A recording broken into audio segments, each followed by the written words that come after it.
The test is in 4 parts: Part 1, Part 2, Part 3, and Part 4. Now look at Part 1. Part 1. You are going to hear an orientation talk. First, you have some time to look at questions 1 to 5.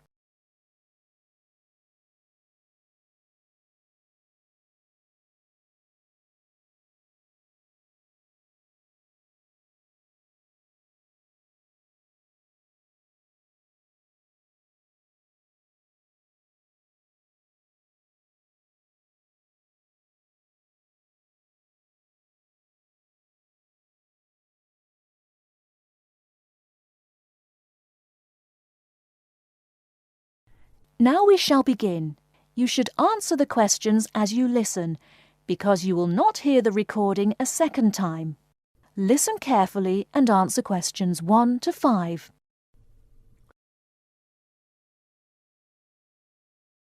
Welcome to Orientation Week. Today I am here with the captain of our school's women's gymnastics team. Her name is Elizabeth Rain, and she is a fourth-year student. I hope you can all see her as an example of a responsible student and athlete, a role model for everyone. Hi, Elizabeth. Thank you for stopping by our Orientation Week.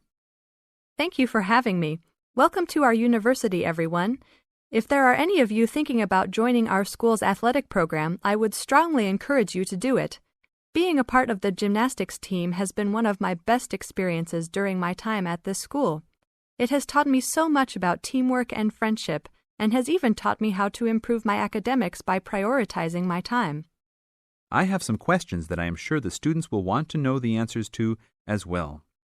First of all, how did you find the time to do well in classes as well as train for gymnastics? Prioritizing is the key. You must be very organized. Every day I wake up and I know what I must do for the day. I plan things in order of importance. For example, if today I have a competition for gymnastics in the afternoon, then I know I have to finish my homework and studying in the morning. In other words, keeping an organized schedule of your priorities is very important. Can you explain to the students a little bit about your study habits? Well, I usually try to take classes that I'm interested in. This way, I have no excuse not to study because I chose the classes out of my own preference. I separate my study time by class. For example, if I have 5 classes for this semester, I will study for 1 class a day from Monday through Friday, and then review for all of them on the weekend.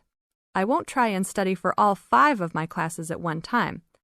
It is too hard to do that, to remember everything and not feel like you are going crazy. It is very important to focus the time that you set aside for studying. I do not study with the television on. I try to keep away from all distractions, because I find that I learn better that way.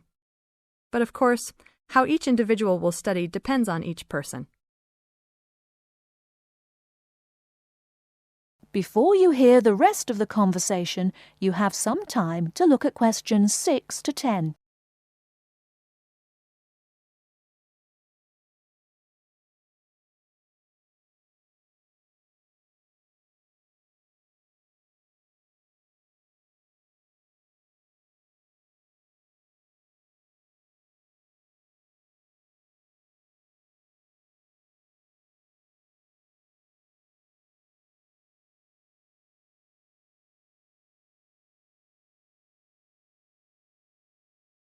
Now listen and answer questions 6 to 10. That sounds like good advice. Let's talk a little bit about your gymnastics career. How long have you been doing this sport for, and what has been the best moment of your college participation? Well, I've been participating in gymnastics since I was a kid. My parents got me involved in the sport. The best moment. I would have to say that there is not one single instance that stands out in my mind as the best moment, but more of a whole experience. My first year in university was definitely one of the best years of my life. I met my best friends that year and really learned to grow up and be independent. Our team went to the national championships that year, and it was an incredible experience, so I would count the whole year as my best experience in college. How about the worst moment? It is true everyone goes through bad experiences. My worst experience would have to be the fall of last year when I broke my wrist. I was unable to participate in sports for the remainder of the year and had to learn how to write with my left hand. I guess when I look back at it, though, even though I wouldn't wish this to happen to anyone, this experience definitely made me stronger as a person.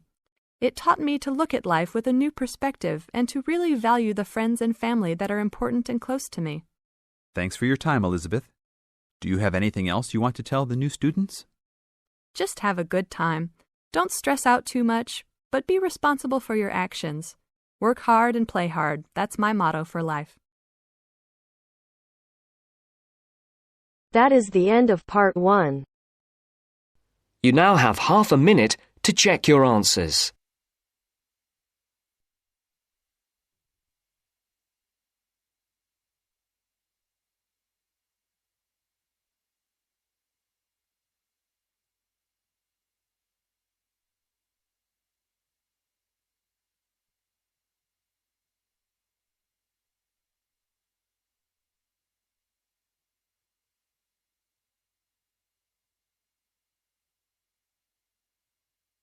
Now turns to part 2. Part 2. You will hear two students discussing the subject of rock art. First, you have some time to look at questions 11 to 17.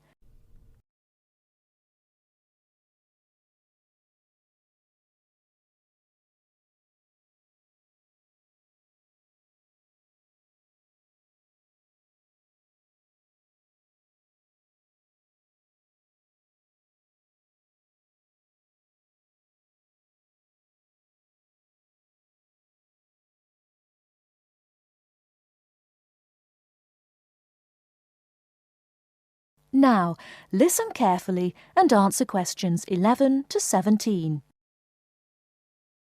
Sorry I'm a bit late. Oh, no problem. Thanks for agreeing to help me with my assignment today. I really needed to go over it with someone. Sure. You were going to talk about European rock art, weren't you? Yes, the rock drawings in the caves of Lascaux in western France. Oh, fantastic. Over 13,000 years old, I believe. What sort of drawings are they? They're drawings of animals on the whole, but you can also find some human representations, as well as some signs. There are roughly 600 drawings at Lascaux. Really? Were they mostly pictures of bulls? Well, no, actually. The animal most depicted was the horse. Have a look at this graph. It shows the distribution of the different animals.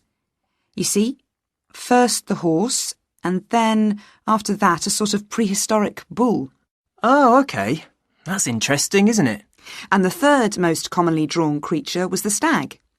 There were some other animals, but these are the main ones.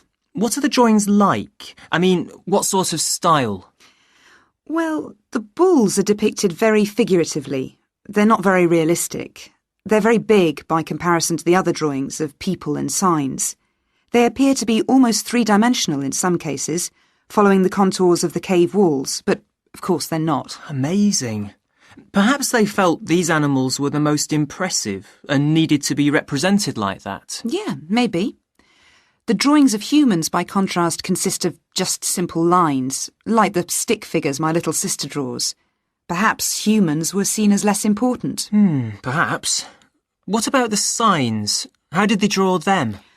There doesn't appear to be much evidence of signs, and those that have been found are usually made up of little points. Rather like Aboriginal art from Australia. Yes, something like that, but not as complex, of course. So, apart from the bulls and horses and stags, were there any other creatures depicted? In one or two chambers you do find pictures of fish, but they're quite rare.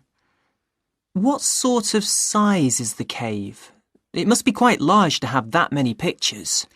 Well, it's actually a number of interlinking chambers, really. Here's a map showing where the different drawings can be found. Oh, good. Let's have a look at that. The first 20 metres inside the cave slope down very steeply to the first hall in the network. That's called the Great Hall of the Bulls. Here. OK.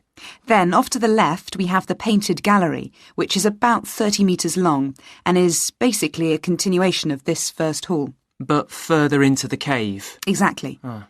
Then we find a second, lower gallery called the lateral passage. This opens off the aisle to the right of the Great Hall of the Bulls. It connects the next chamber with an area known as the main gallery. At the end of the main gallery is the Chamber of Felines. There are one or two other connecting chambers, but there's no evidence of man having been in these rooms.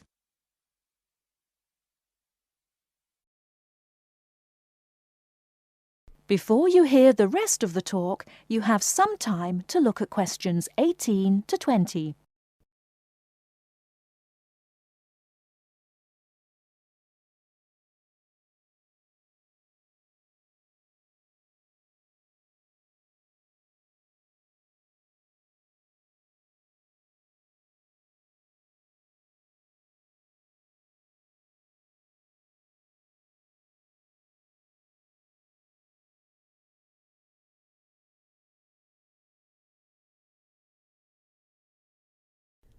Now listen and answer questions 18 to 20. Is the cave open to the public today? Well, no, because after the initial discovery in 1940, it was opened and literally millions of people came through to see the drawings. Then, in the 50s, the experts started to worry about the damage being done to the drawings, and the government finally closed the Lascaux cave in 1963. Is that so? It wasn't really the tourists that were doing the harm, but the fact that after thousands of years the cave was suddenly open to the atmosphere, and so bacteria and fungi started to destroy the pictures. You need a special permit to enter the cave now, and very few people can get that, unless they're scientists or have some official status. It's a shame, but I can see that they had to do something to protect the cave. So that means you can no longer see this rock art? Well, not exactly. What they've done is recreate the drawings in a man-made cave, which you can visit. Oh, brilliant.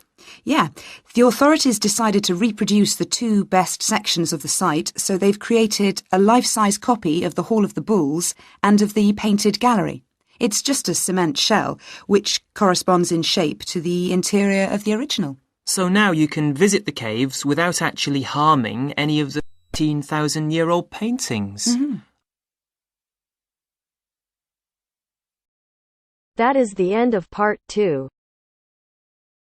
You now have half a minute to check your answers.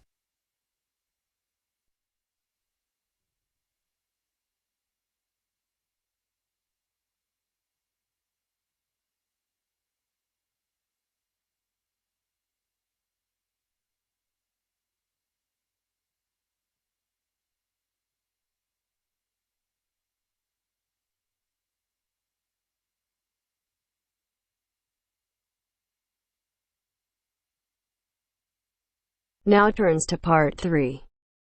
Part 3. You will hear a tutor giving some business students instructions about a finance project. First, you have some time to look at questions 21 to 26.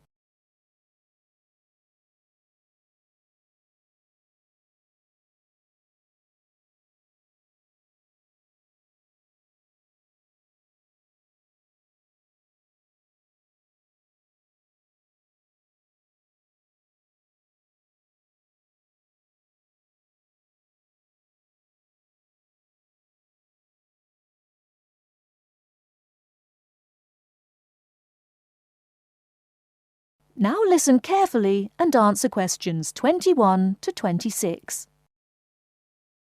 OK, can you quieten down, please? Now, today I'm going to talk to you about your assignment. We've been studying the effects of the exchange rate, so I'm going to give you a project to do on this. Right, can you make some notes while I'm talking? The first thing that I'd like you to do in order to prepare this is to select where you're interested in. I mean, which country, and therefore which currency you're going to be operating in. OK, now the purpose of the project is to make money, and I'm hoping some of you will make a significant amount. So, I want you to suppose that you have £100 that you will have to invest purely in the rises and falls of the exchange system. In other words, you'll be trying to predict rates.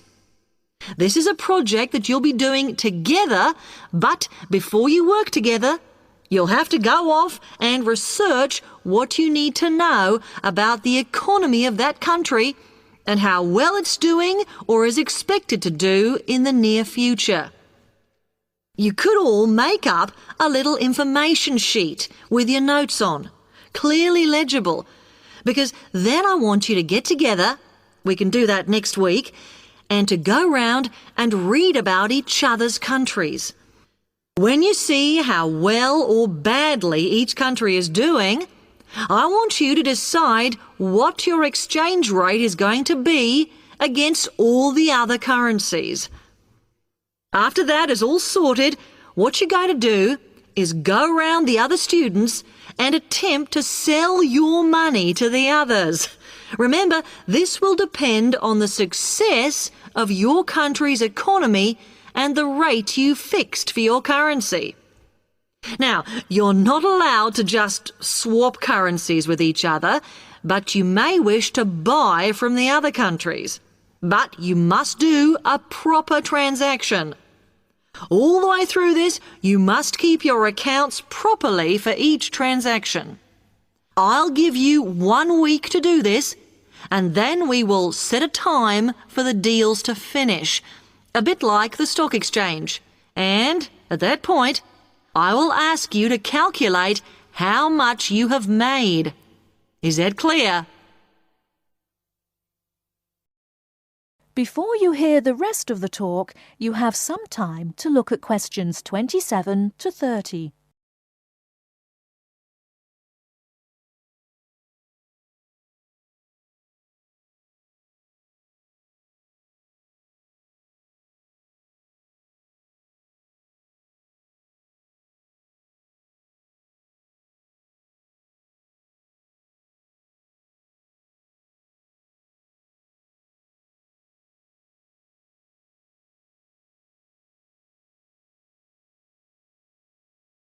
Now listen and answer questions 27 to 30.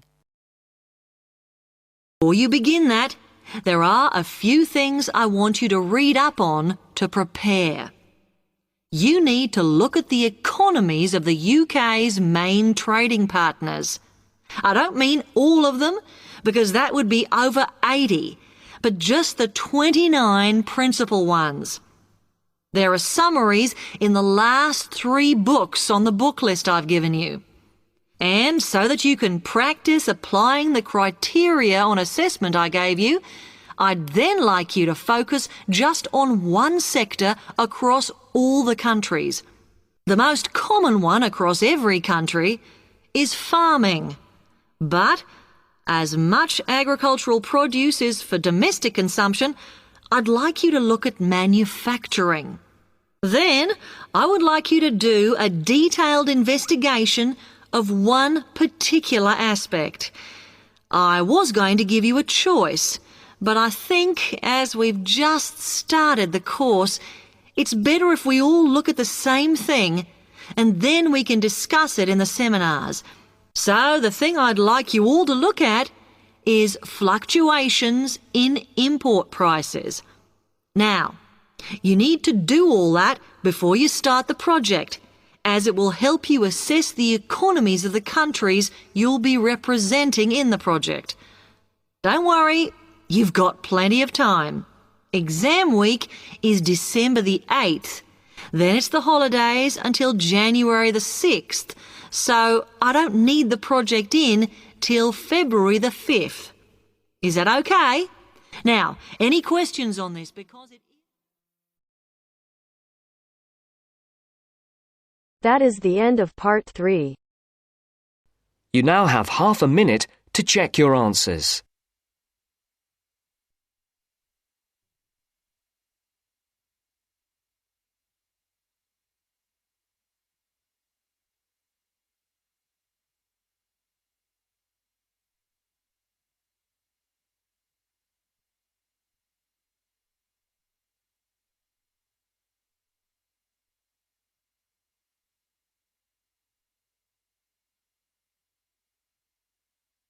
Now turns to Part 4. Part 4. You will hear a talk on bullying in the workplace, given by a university lecturer to a group of students. First, you have some time to look at questions 31 to 40.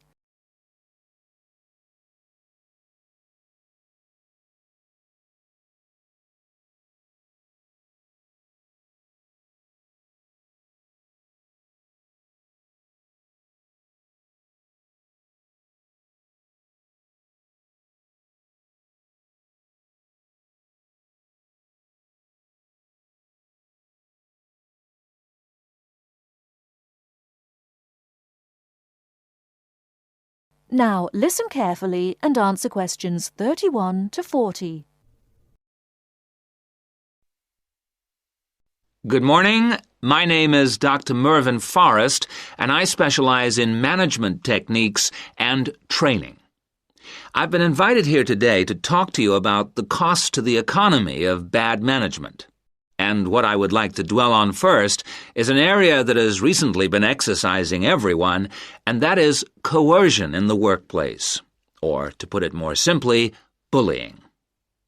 It has been estimated that bullying at work costs the British economy up to £4 billion a year in lost working time and in legal fees. And with the problem apparently on the increase, it is time that managers took on board what is happening. I would like to think that what is perceived as bullying is nothing more than lack of experience, insecurity, or lack of awareness on the part of managers, and not a conscious effort to attack someone, but that is perhaps a case of my being naive or over-hopeful. Before we break up into groups to look at the first task on the handout you've got, I'd like to give you a start with some of the main bullying methods that have been identified so far. Basically, what I'm going to do here is to give you examples of 1 or 2 points. Can you all read the OHP clearly? Yes? Right, off we go. The first item on the list is giving people tasks which managers themselves cannot do and which are therefore impossible to achieve. This is, in fact, a very common strategy used by managers to manage their subordinates. It gives certain people a false sense of security as they watch others failing while they try to achieve the goals set. Another simple bullying technique is constantly moving the goalposts, especially when one's employees are in the middle of a task. This is not bad management, it is just plain stupid. All targets and goals set should be easily achieved within a realistic timescale. Sending memos to someone else criticizing the performance of a task where the individual has no way of replying is another common technique, especially when the manager concerned does not reply or makes it impossible for subordinates to contact him or her by not answering the telephone or not replying to emails. This is not the style of a sound manager, but rather the antics of someone with emotional problems. If you behave like that, don't expect your staff to respect you. And now, the technological bully. It is interesting how all tools designed to help can be turned into dangerous weapons. The urgent email bully is fast becoming a problem in the office. Employees turn on their computers to be faced with a string of badly worded emails, making instant and often unrealistic demands, which reveal the hysteria mode of management. Have you ever felt a sense of dread before looking at your email, even your personal messages? All companies should develop a company strategy whereby there is an email code of practice, with offensive messages being forwarded to a designated person for appropriate action. I would now like you to break up into groups and brainstorm other bullying techniques which you think you may have experienced, and perhaps, if you're honest, which you have been party to. I can think of at least 9 more bullying strategies. I would also like you to consider ways in which you think that each of the techniques on your list can be countered. Is everyone clear as to what the task is? Yes? Okay. You've got 20 minutes to do this. That is the end of Part 4. You now have half a minute to check your answers. Our hearts beat to the city streets. We began to feel the fire. We rise like tall buildings as the chemicals, they take us higher. The night's young and it's just begun as she puts her hand in mine. We wanna chase the night, wanna dance to the light, pull the stars from the sky, just two hearts running wild. Never sleep, never stop, as we shout from the top. We're gonna be two hearts running wild.